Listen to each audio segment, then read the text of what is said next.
Hello friends, मैं अजीत आपके अपने यूट्यूब चैनल रोजगार विथ ITI में आपका स्वागत करता हूं। तो हमारी जो फिटर थ्योरी की जो क्लासेस चल रही हैं उसमें आज हमारा यूनिट 7 का ड्रिल एवं ड्रिलिंग मशीनें में आज हम पढ़ने वाले हैं ड्रिल। क्या पढ़ेंगे? ड्रिल पढ़ेंगे। तो बता दें हम आप लोगों को कि जो हमारी फिटर थ्योरी की है जो क्लासेस स्टार्ट हुई हैं ये आप लोगों को कंपटीशन एग्ज़ाम की दृष्टि से काफ़ी इम्पॉर्टेंट है। यदि आप ITI के स्टूडेंट हों या फिर आप CITS एंट्रेंस एग्ज़ाम की तैयारी कर रहे हों या फिर आप ITI से रिलेटेड किसी भी कंपटीशन एग्ज़ाम की अगर आप तैयारी कर रहे हों तो उसके लिए वीडियो क्या है, काफ़ी लाभदायक है। तो आज हम आते हैं अपने पहले टॉपिक पे। कौन सा हमारा टॉपिक क्या है? ड्रिल। ड्रिल क्या होता है?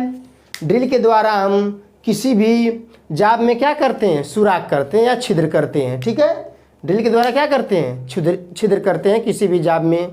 तो जो ड्रिल होता है हमारा, यह हमारी ड्रिल मशीन होती हैं, उसमें हम लोग ड्रिल को लगा के क्या करते हैं? छिद्र करते हैं। तो बता दें कि हमारी इनका यूज हम लोग ड्रिलिंग मशीन पर, ड्रिलिंग मशीन पर, लेथ मशीन पर और मिलिंग मशीन पर ड्रिल का यूज हम लोग करते हैं।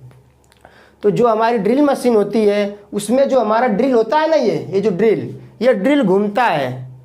ड्रिल क्या करता है? घूमता है।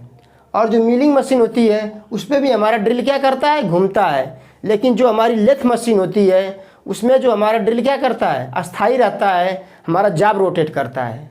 अंतर समझिए, ड्रिलिंग और मिलिंग मशीन पे हमारा क्या घूम रहा था? ड्रिल बिट घूम रहा था, जाब हमारा स्थिर था। लेकिन हमारी जो लेथ मशीन है उस पर हमारा ड्रिल स्थिर रहता है और हमारा जाब रोटेट करता है। इस प्रकार हमारा क्या होता है? होल बनता है। ठीक है, तो ड्रिल के एक एक पार्ट के बारे में भी जानेंगे। पहले इधर से स्टार्ट करते हैं हम लोग। ड्रिल के प्रकार। क्या? ड्रिल के प्रकार में हमारा पहला ड्रिल कौन सा है? Flat drill. जो हमारा फ्लैट ड्रिल होता है इसका एंगल आप लोग नोट कर लीजिए। इसका एंगल होता है 90 डिग्री। इसका एंगल कितना होता है? 90 डिग्री होता है। और इसका यूज हम लोग कहाँ करते हैं? कारपेंट्री शाफ्ट में। ठीक है,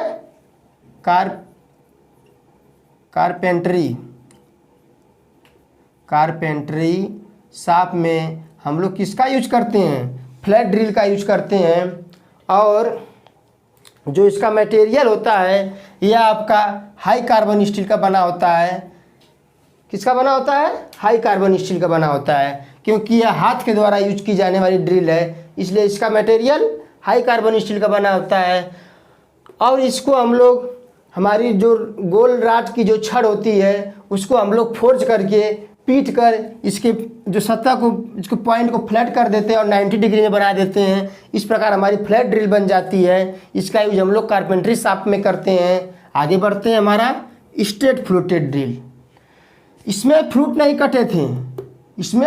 कटे थे तो इससे हमारे जो छीलन निकलते हैं जो वो इससे बाहर नहीं निकल पाते हैं। ठीक है, लेकिन जो हमारे छीलन को बाहर निकालने के लिए जो हमारा ड्रिल करते हैं तो ये फ्लूट के माध्यम से क्या होता है? जो चूड़ हमारे क्या निकलते हैं? बाहर निकलते हैं। तो इसमें स्ट्रेट फ्लूटेड ड्रिल यानी जो इसकी जो फ्लूट कटा होगा वो स्ट्रेट कटा होगा। देखिए इसमें जो फ्लूट कटे हैं क्या कटे हैं? स्ट्रेट काटे गए हैं। ठीक है, तो यह इसका यूज हम लोग कहाँ करते हैं? सॉफ्ट मटेरियल के लिए करते हैं। किसके लिए?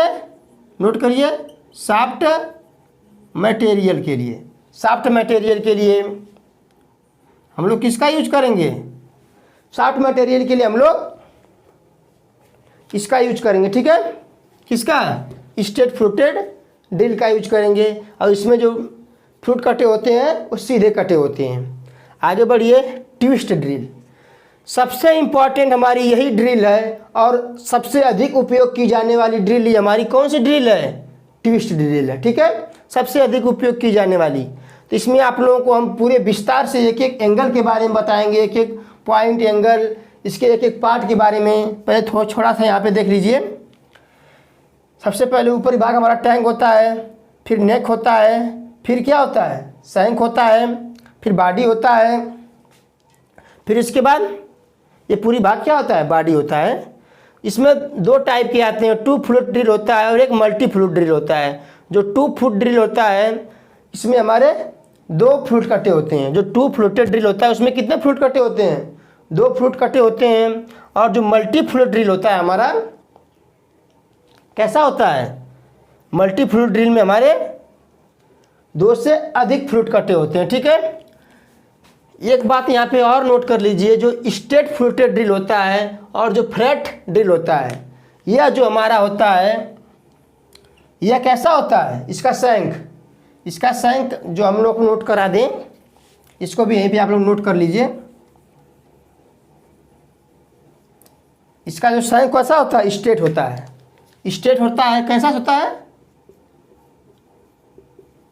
इसका शंक स्ट्रेट होता है और रैचेट होता है। यह स्ट्रेट शंक और रैचेट शंक में पाई जाती है। ठीक है, और जो यह हमारी होती है यह स्ट्रेट शंक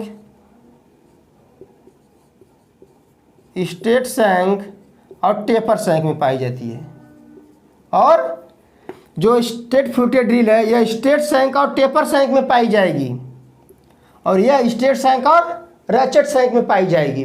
ठीक है, और जो यह हमारी ड्रिल है छोटे साइज की स्ट्रेट शंक ड्रिल को हम लोग यूरेका ड्रिल भी बोलते हैं। नोट करिए, ये काफ़ी बार एग्जाम्स में आया गया है, पूछा गया क्वेश्चन है कि छोटे साइज के, पॉइंट बना के नोट करिए, छोटे साइज के स्ट्रेट शंक ड्रिल को हम लोग यूरेका ड्रिल भी बोलते हैं। क्या?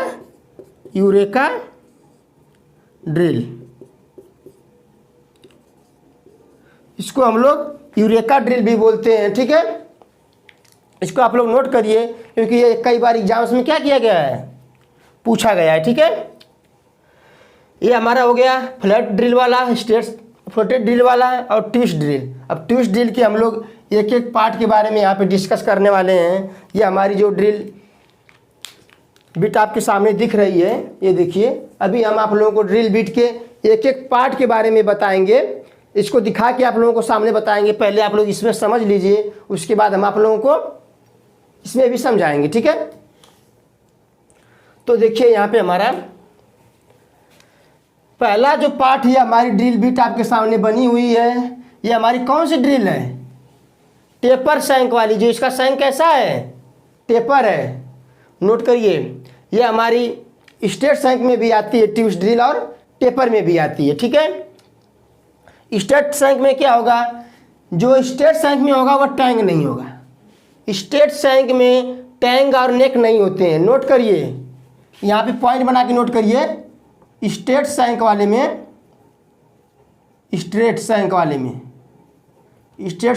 क्या होगा? टैंग जो होता है हमारा और नेक, टैंग और नेक नहीं होगा। स्ट्रेट शंक में टैंग और नेक नहीं होता है। नोट करिए, और जो हमारी टेपर शंक वाली ड्रिल होती है उसमें क्या होता है? टैंग भी होता है और नेक भी होता है। तो कितने साइज की ड्रिल को हम लोग स्ट्रेट शंक ड्रिल बोलेंगे और कितने साइज की ड्रिल पे हम लोग टेपर शंक ड्रिल का यूज करेंगे? तो यहाँ पे आप लोग नोट करिए 13 नोट करिए 13.5 mm साइज तक की अगर ड्रिल होगी तो हम स्ट्रेट शंक ड्रिल का यूज करेंगे। कैसी? स्ट्रेट शंक के लिए कितना? 13.5 mm ड्रिल। इसके ऊपर अगर हमारा जाएगा 14 mm से ऊपर हम किस ड्रिल का यूज करेंगे? टेपर शंक ड्रिल का। ये भी आप लोग नोट कर लीजिएगा, ये काफ़ी बार पूछा गया है। तो नोट करिए 13.5 mm साइज तक के लिए स्ट्रेट शंक ड्रिल का यूज करेंगे और 14 mm साइज के लिए टेपर शंक ड्रिल का यूज करेंगे। ठीक है, इसको भी आप लोग नोट करिए। आगे आते हैं हम लोग। हमारा पहला है ये जो ड्रिल बिट आपके सामने दिख रही है, इसमें हमारा पहला क्या है? सबसे ऊपरी भाग टैंग। ये हमारा केवल टेपर शंक में होगा, तो टैंग आप लोग के सामने सबसे ऊपर दिख रहा होगा। टैंग का यूज क्या होता है? जो टैंग होता है इसको हम लोग, जो टेपर शंक वाली होती है उसको हम लोग ड्रिल के स्पिंडल में डायरेक्ट पकड़ते हैं। ड्रिल के स्पिंडल में डायरेक्ट पकड़ लेते हैं। तो डायरेक्ट पकड़ने के बाद इसको हम लोग ड्रिफ्ट की सहायता से, ड्रिफ्ट जो होता है ड्रिल बिट को बाहर निकालता है। इसके टूल्स के बारे में आगे पढ़ेंगे हम लोग। तो ड्रिफ्ट होता है, इसको क्या करता है, बाहर निकालता है। किसको, ड्रिल बिट को। तो यही जो हमारा टैंक होता है, डायरेक्ट इसको हम लोग स्पिंडल में पकड़ लेते हैं और ड्रिफ्ट की सहायता से बाहर निकालते हैं। इस पर हमें चोट लगती है हमारी, तो ये हमारा क्या होता है, बाहर निकल जाता है ड्रिल बिट। ठीक है, आगे हम लोग देखते हैं सैंक। यह क्या है, सैंक। तो यहाँ पे जो सैंक दिया गया है आप लोगों को, यह टेपर सैंक है। यह कौन सा है, टेपर सैंक है। ये हमारे 4 प्रकार के पाए जाते हैं। ये हमारे कितने प्रकार के पाए जाते हैं, 4 प्रकार के पाए जाते हैं। पहला हमारा क्या होता है, स्ट्रेट सैंक। पहला स्ट्रेट सैंक होता है, दूसरा टेपर सैंक होता है, और तीसरा जो हमारा होता है वो आपका आ जाएगा टेपर के बाद रैचेट वाला आ जाएगा, रैचेट सैंक। उसके बाद हमारा आता है बिट सैंक। ठीक, यह हमारे 4 प्रकार के क्या पाए जाते हैं, सैंक। ये देखिए आपका टेपर सैंक दिख रहा है। ठीक है, तो स्ट्रेट सैंक, टेपर सैंक, रैचेट सैंक और बिट सैंक। जो हमारा ये जो टेपर सैंक और स्ट्रेट सैंक, ये आप लोगों को साधारण ड्रिल में दिखने को मिलता है। जो रैचेट सैंक होता है, यह रैचेट ब्रेस्ट ड्रिलिंग मशीन में पाया जाता है। यह कहाँ पाया जाता है, नोट करिए, रैचेट ब्रेस्ट ड्रिलिंग मशीन में रैचेट सैंक का पाया जाता है। और वह जो ड्रिलिंग मशीन होती है उसका यूज हम लोग रेलवे लाइन में करते हैं। अभी हम ड्रिल मशीन के बारे में नहीं पढ़े हैं, उसके बारे में जब पढ़ेंगे तो बता देंगे आप लोगों को। और ये हमारा कौन सा है अगला, बिट सैंक है। ठीक है, जो रैचेट सैंक होता है और बिट सैंक, यह टेपर स्क्वायर में होता है। इसको भी आप लोग नोट कर लीजिएगा। रैचेट सैंक और बिट सैंक कैसा होता है, टेपर स्क्वायर में होता है। ठीक है, आगे बढ़ते हैं हम लोग। नेक देखिए, सबको हमने एरो से दिखा दिया नेक। इसी पे हमारा जो नेक होता है, इसी पे हमारा जो ड्रिल बिट है उसका मटेरियल और साइज लिखा होता है। ठीक है, उसका मटेरियल और साइज लिखा होता है। यह केवल टेपर सैंक में ही पाया जाता है। इसको आप लोग नोट करिएगा, यह केवल टेपर सैंक में ही पाया जाता है। आगे आते हैं हम लोग बॉडी। देखिए बॉडी को हमने नहीं दिखाया। देखिए जो नेक के बाद यहाँ से लेकर ये पॉइंट तक, ये पूरे पॉइंट तक ये हमारी कहाँ है, बॉडी है, जिस पर हमारे फ्लूट कटे होते हैं। जिस पे हमारे क्या कटे होते हैं, फ्लूट कटे होते हैं। ये हमारी क्या है, पूरी ड्रिल बिट की बॉडी है। आगे आइए फ्लूट। अब देखिए फ्लूट का यूज क्या होता है। जो फ्लूट होता है जिसके द्वारा जो हमारे चिप्स होते हैं वो आसानी से क्या होते हैं, बाहर निकल जाते हैं, मेटल की चिप्स। और उसके बाद हम आप लोगों को बता दें, इससे चिप्स आसानी से बाहर निकलते हैं।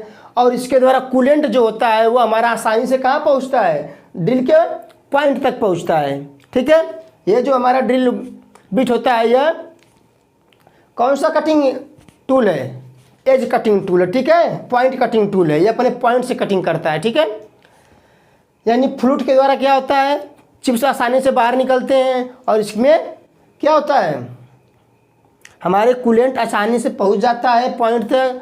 और यह हमारा कटिंग एज का निर्माण भी करता है। जितने फ्लूट होंगे हमारे ड्रिल बिट में उतनी हमारी क्या होगी, कटिंग एज होगी। देखिए यह आपकी जो ड्रिल बिट जो दिख रही है, यह जो आपकी स्पाइरल आकार की जो नाली है, यहाँ पे देखिए यही हमारा क्या है, फ्लूट है। ध्यान दीजिएगा, स्पाइरल आकार की जो नाली है यही हमारा फ्लूट है। यहाँ पे भी आप लोगों को देख लीजिए, यह वाला भाग क्या है, फ्लूट है। ठीक है, जो स्पाइरल आकार की जो नाली है इसे दिखा दिया आप लोगों को, वह क्या है, फ्लूट है। उसके बाद हमारा आता है लैंड। क्या आता है, लैंड। जो लैंड होता है, जो फ्लूट है उनके बीच में जो दूरी बचती है पूरी टोटल, उसी को हम लोग लैंड बोलते हैं। और यह देखिए हमारी, देखिए यह जो हमारा फ्लूट है और यह हमारा फ्लूट है, इसके बीच की जो यह दूरी है यह हमारा क्या है, लैंड है। ध्यान दीजिएगा, यह दूरी हमारी लैंड है। और यहाँ पे हम लोग दिखा दें, यह पूरी दूरी क्या है, लैंड है। देखिए यह फ्लूट कटा है, यह भी फ्लूट कटा है। जो हमने डॉटेड नहीं किया है वो हमारे क्या है, फ्लूट है। उसके अलावा जो हमने डॉटेड कर दिया ये हमारा क्या है, पूरा जो मार्जिन को लेकर लैंड है। अब मार्जिन को बताते हैं हम लोग।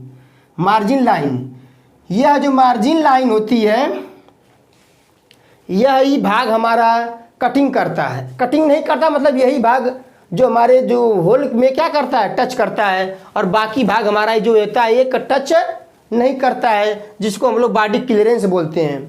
बॉडी क्लियरेंस इसलिए दिया जाता है क्योंकि अगर हमारा जो इसका पूरा सरफेस अगर ड्रिल में जो जाब में अगर रगड़ खाएगा तो हमारे हीटिंग ज़्यादा होगी। क्या होगी, हीटिंग ज़्यादा होगी तो हमारा ड्रिल बिट क्या हो जाएगा, टूट सकता है और कटिंग भी नहीं अच्छे से करेगा। इसलिए केवल यह जो हमारा मार्जिन वाला भाग होता है ऊपर, यह चमकीली इस पर जो हमारे दिखता है, यह पतली चमकीली रेखा दिखती है जो, उसी को हम लोग मार्जिन बोलते हैं। यहाँ पे आप लोग देख लीजिए, ये पतली चमकीली रेखा देखिए, यही हमारा मार्जिन है। देखिए ध्यान दीजिएगा, यह देखिए आप लोगों को दिख रहा होगा मार्जिन, जिस पे टच कर रहे हैं अपने मार्कर को, यह पतली चमकीली रेखा, यही हमारी क्या है, मार्जिन है। यही भाग हमारा क्या करता है, केवल टच करता है, और बाकी का ये जो भाग होता है हमारा, यह क्या है, बॉडी क्लियरेंस है। देखिए यह भाग हमारा टच नहीं करता है, यह भाग हमारा टच नहीं करता है जाब पर या सरफेस पर, केवल यही भाग हमारा क्या करता है, टच करता है। ठीक है,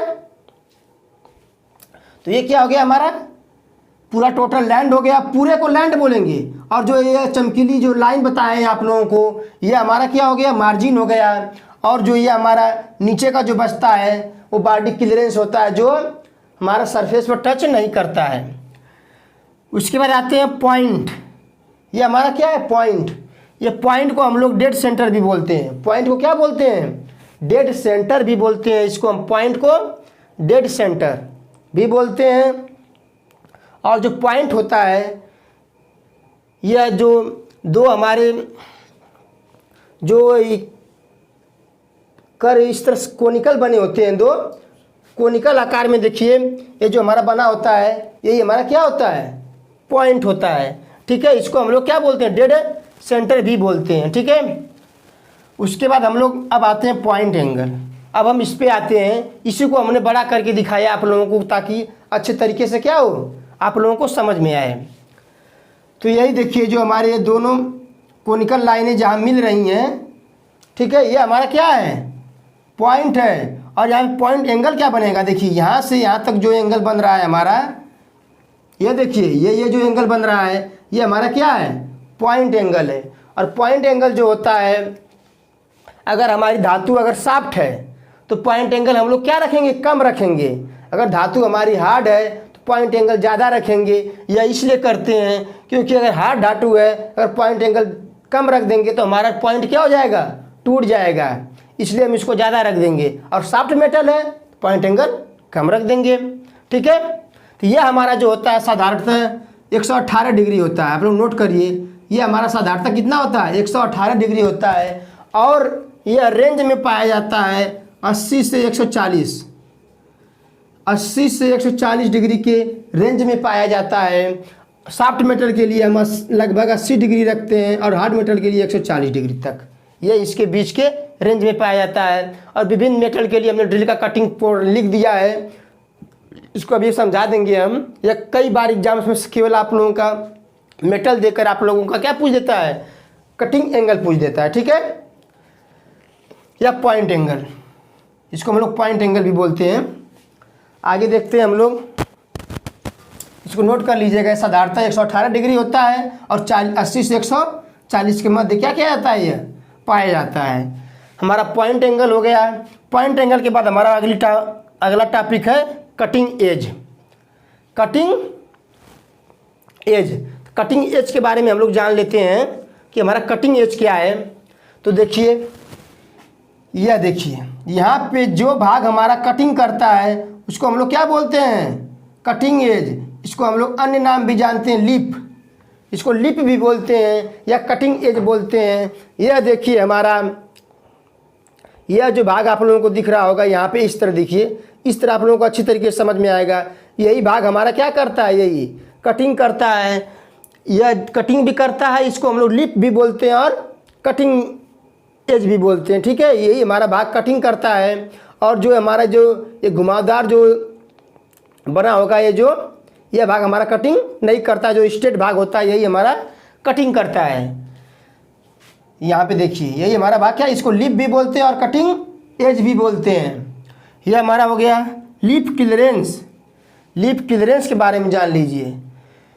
जो हमारा ये लिप होता है या कटिंग एज होता है, इसमें कुछ क्लियरेंस दिया जाता है, क्योंकि अगर पूरा भाग अगर टच करेगा, हमारा सरफेस पर पूरा भाग टच करेगा तो हमारी ड्रिल ओवर हीट हो जाएगी और कटिंग नहीं करेगी। इसलिए इसको हम लोग क्लियरेंस दिया जाता है। यह देखिए आप लोगों को क्लियरेंस दिया गया है। यह जो हमारा यह क्या था, कटिंग एज या लिप, ठीक है, यही था कटिंग एज या लिप। और इसी को यहाँ पे क्या किया गया, देखिए यह क्लियरेंस दिया गया है, यह कुछ पेपर में बनाया गया है। यह क्लियरेंस जो दिया गया है हमारा, यही देखिए, इसी को लिप क्लियरेंस एंगल बोलते हैं। और यह साधारणतः 8 डिग्री से 15 डिग्री के मध्य होता है। 8 डिग्री से 15 डिग्री के मध्य होता है। इसी को हम लोग लिप क्लियरेंस एंगल भी बोलते हैं। एक बात और नोट करिए, आप लोग सब नोट करते जाइए। हार्ड धातुओं के लिए, अगर हमारी धातु क्या है, हार्ड है, तो लिप क्लियरेंस एंगल कम रखते हैं, और सॉफ्ट धातुओं के लिए लिप क्लियरेंस एंगल अधिक रखते हैं। क्यों? कि हमारी धातु हार्ड होगी, अगर हम क्लियरेंस एंगल कम रख देंगे तो हमारा पॉइंट एंगल भी क्या हो जाएगा, कम हो जाएगा। पॉइंट एंगल भी, अगर हमने क्लियरेंस एंगल बढ़ा दिया तो पॉइंट एंगल क्या होगा, कम होगा ना। जब हमारा पॉइंट एंगल कम होगा तो हमारा कटिंग एज क्या हो जाएगा, कमज़ोर हो जाएगा। इसलिए हम लोग होगा कि lip clearance angle soft metal के लिए क्या करेंगे, ज़्यादा रखेंगे। ध्यान दीजिएगा, सॉफ्ट मेटल के लिए ज़्यादा और हार्ड मेटल के लिए कम रखेंगे, ठीक है। आगे आइए, हमारा क्या है, लिप क्लियरेंस हो गया हील। अब हमने इसको इस पे आप लोगों को समझाने की कोशिश की है। जो हमारा ये फ्रंट वाला हिस्सा है, देखिए इसी को, यह जो हमारा भाग है, इसी को हम क्या करना चाहते हैं, यहाँ पे आप लोगों को बताना चाहते हैं, ताकि आप लोगों को ये जो यहाँ पे क्लियर हो सके, क्योंकि इसको इसमें और इसमें दिखाना संभव नहीं है। यह कुछ इस प्रकार जो हमारी ड्रिल बिट है उसका यहाँ पे कुछ शेप दिया है आप लोगों को, इसमें हम आप लोगों को बताते हैं। तो ये देखिए, यह जो हमारा क्या है, ये वाला भाग जो था हमारा, यही मार्जिन था।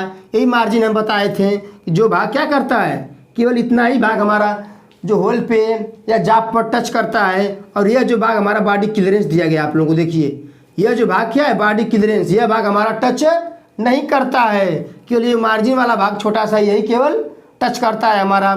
उसके बाद ये हमारा लिप क्लियरेंस एंगल, ये नहीं है, इसको हम लिप भी बोलेंगे, यह लिप क्लियरेंस एंगल नहीं है, इसको हम लोग लिप, यह हमारा भाग लिप है या कटिंग एज है। यही भाग हमारा क्या करता है, कटाई करता है। देखो यह भाग और यह भाग जो सीध में है, यही भाग हमारा क्या करता है, कटाई करता है। और यह जो आप लोगों को कर्व में बना हुआ है, यह भाई यही हमारा क्या है, फ्लूट है, ठीक है। और इसमें हिल जो होता है कटिंग एज के, यह जो हमारा कटिंग एज या लिप के पीछे वाला जो पॉइंट होता है, वही हमारा क्या होता है, हिल होता है, ठीक है। उसके बाद हमारा क्या पूछता है, चीजल एज एंगल या वेब एंगल। तो यह जो हमारा चीजल एज है, यह जो हमारा पॉइंट क्या है, जितना फ्रूट काटने के बाद जितना मेटल हमारा बीच में बचता है, वही हमारा क्या होता है, चीजल एज है। यही हमारा चीजल एज है या वेब है। इसी को हम चीजल एज भी बोलेंगे और वेब बोलेंगे। यह पॉइंट से जब हेड की तरफ जितना जाता है वो इतना मोटा होता जाता है। यह भाग क्या होता है, मोटा होता जाता है, क्योंकि हमारी जो टेपर में बनाई जाती है। तो ये हमारा वेब या चीजल एज जो हमारा क्या होता है, मोटा होता चला जाता है ऊपर की तरफ, ठीक है। और इसमें चीजल एज एंगल भी पूछता है, तो आप लोग कह सकते हैं लिप, जो हमारा लिप है या कटिंग एज और जो वेब है, इनके बीच में जो एंगल बनेगा हमारा, देखिए लिप और जो हमारा वेब या कटिंग एज के बीच में जो एंगल बनेगा, ये हमारा लिप एज एंगल होगा। ये साधारणतः कितना होता है, 120 से 100, नोट कर लीजिए, 120 से 130 डिग्री होता है। इसको भी आप लोग क्या करिए, नोट कर लीजिए, यह 120 से 130 डिग्री के मध्य होता है, ठीक है।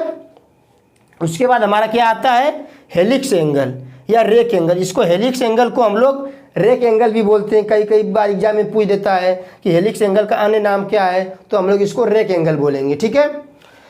और इसमें हम बता दें आप लोगों को, यह साधारणतः 27.5 डिग्री रखा जाता है। साधारणतः कितना रखा जाता है? 27.5 डिग्री रखा जाता है। या हार्ड मेटल के लिए कम होता है और सॉफ्ट मेटल के लिए अधिक होता है। तो हेलिक्स एंगल कहाँ बनता है आप लोगों को दिखा दें। जिस कोण पर हमारे फ्लूट काटे जाते हैं वही हमारा हेलिक्स एंगल बनता है। या ड्रिल बिट आप लोगों को दिख रही है, इसके अक्ष से जिस कोण पर हमारे फ्लूट कटे होते हैं उसके बीच में जो एंगल बनेगा वही हमारा कौन सा एंगल होगा? और फ्लूट कटे हैं, इसके बीच में जो एंगल बनेगा वही हमारा हेलिक्स एंगल होगा। ठीक है, यानी हेलिक्स एंगल भी समझ गए होंगे आप लोग। तो एक बार इसको आप लोग बढ़िया से देख लीजिए। ये हमारा क्या था? फ्लूट था। देखिए ये हमारा फ्लूट था। इसके बाद ये जो इस पतली लाइन आप लोगों को दिख रही होगी, ये हमारा क्या थी? मार्जिन थी। और इसके नीचे वाला भाग ये बॉडी क्लियरेंस, और पूरे को हम लोग क्या बोलेंगे? लैंड बोलेंगे। ठीक है, इस प्रकार ये हमारा क्या है? लिप है। ये हमारा लिप है। उसके बाद ये हमारा फ्लूट वाला भाग है जो कर्व में है। उसके बाद ये हमारा लिप क्लियरेंस दिया गया है, देखिए यहाँ पे। ठीक है, इस प्रकार आप लोगों को अच्छी तरीके से समझ में आ गया होगा। अगर आप लोगों को और विस्तार से अगर समझना होगा तो कमेंट बॉक्स में ज़रूर मैसेज करिएगा। ठीक है, इसको हम एक अलग से केवल हम ट्विस्ट ड्रिल पर ही वीडियो बना देंगे आप लोगों के लिए। ठीक है, आगे आइए। विभिन्न मेटल के लिए ड्रिल का कटिंग कोण अलग अलग होता है। जैसे हमारा माइल्ड स्टील है, हम बताएं आप लोगों को कि जितना मेटल हमारा हार्ड होगा उतना कटिंग एंगल ज़्यादा होगा। देखिए ये सब धातुएं हमारी हार्ड है तो कटिंग एंगल क्या है? ज़्यादा है। और ये सब सॉफ्ट है तो कटिंग एंगल कम है। तो माइल्ड स्टील के लिए 118 डिग्री होता है, कापर के लिए 100 डिग्री होता है, एल्युमिनियम, लेड और टीन के लिए 90 डिग्री हो गया, हार्डवुड लकड़ी के लिए 90 डिग्री, बेकेलाइट प्लास्टिक रबर के लिए 80 डिग्री हो गया, hard steel stainless steel note करिए और फोर्ज स्टील के लिए 140 डिग्री। ये सब हार्ड है, एंगल ज़्यादा हो गया। कास्ट स्टील के लिए आपका 130 डिग्री होता है, नोट कर लीजिए।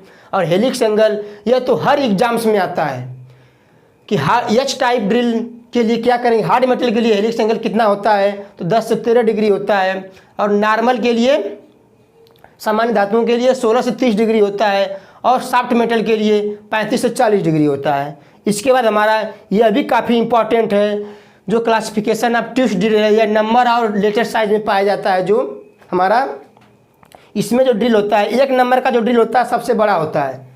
1 नंबर का ये उल्टा इसमें सिस्टम होता है, जो 1 नंबर का ड्रिल सबसे बड़ा ड्रिल होता है और 80 नंबर का ड्रिल क्या होता है? छोटा होता है।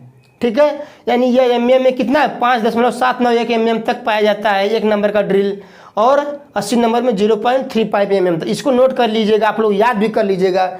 इसको रटने वाली चीज़ है, आप लोग एक बार रट के माइंड में बैठा लीजिएगा, जिससे आप लोगों का माइंड में क्या कॉन्सेप्ट बन जाए। ठीक है, उसके बाद लेटर साइज का जो ड्रिल होता है ये इसमें उल्टा सिस्टम होता है। ए लेटर छोटा होता है, जेड वाला बड़ा होता है। इसमें देखिए बच्चे इसी में कन्फ्यूजन होते हैं, 1 नंबर इसमें बड़ा था लेकिन ए वाला इसमें छोटा हो गया। इसका आप लोग mm में जो होता है और इंचेज में जो दिया गया है दोनों में याद करिएगा, क्योंकि दोनों में कभी कभी ऑप्शन में दे देता है। ठीक है, इसको भी आप लोग अच्छी तरीके से समझ गए होंगे। यानी हमने आज जो ड्रिल स्टार्ट किया तो हमने ड्रिल के जो टाइप हैं 2-3 टाइप के बारे में पढ़ा। उसके बाद हमारा ट्विस्ट ड्रिल आ गया तो हमने ट्विस्ट ड्रिल के बारे में आपको पूरा एक्सप्लेन कर दिया। आगे हम लोग अपने वीडियो में ड्रिल के जो टाइप हैं, फिर उसके जो कटिंग स्पीड फीड होता है, फिर ड्रिल मशीनें जो होती हैं उसके बारे में पढ़ेंगे। तो हमारे साथ आप लोग लगातार बने रहिए, क्योंकि जो हमारी क्लासेस चल रही हैं ये फिटर थ्योरी की आप लोगों के एग्ज़ाम की दृष्टि से काफ़ी इम्पॉर्टेंट क्लासेस हैं, जो आप लोगों को हर एग्ज़ाम्स में क्या करेंगी? सहायता करेंगी। तो इस प्रकार इस वीडियो को हम समाप्त करते हैं। अगर वीडियो को आप लोगों को अच्छी लगती है तो अपने दोस्तों को भी वीडियो को शेयर करिए, जिससे वो लोग भी क्लास को देख सकें। तो मिलते हैं अपने अगले वीडियो में, तब तक के लिए जय हिंद।